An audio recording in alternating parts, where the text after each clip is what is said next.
இந்த 108 ஆம்புலன்ஸ்க்கு வைக்கிறதுக்கு காரணம் அப்படின்னா, அந்த 108 819 அதனால் அந்த நவகிரகத்துக்குள்ளே தான் அதுவும் அடக்கம்ங்கிறத அது சொல்லி வச்சுருக்காங்க முன்னோர்கள். இதெல்லாம் ஆதி காலத்தில் இந்த விஷயங்களெல்லாம் இருக்குது.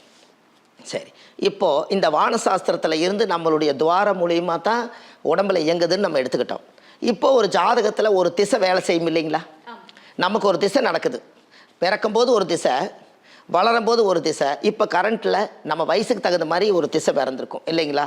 இப்போ யாராவது ஒருத்தர் பிறக்கும்போது கார்த்திகை, உத்திரம், உத்திராடம் இந்த 3 நட்சத்திரம் சேர்ந்தது சூரியன் திசையில் ஒருத்தர் பிறப்பாங்க. நீங்களே உங்கள் ஜாதகத்தை எடுத்து பாருங்கள். யாராவது கார்த்திகை நட்சத்திரம், உத்தர நட்சத்திரம், உத்திராட நட்சத்திரம், இந்த 3 நட்சத்திரத்தில் யார் இந்த உலகத்தில் பிறந்திருந்தாலும் இந்த ஜாதக கட்டத்தில் கீழே திசை இருப்புன்னு போட்டிருக்கும்.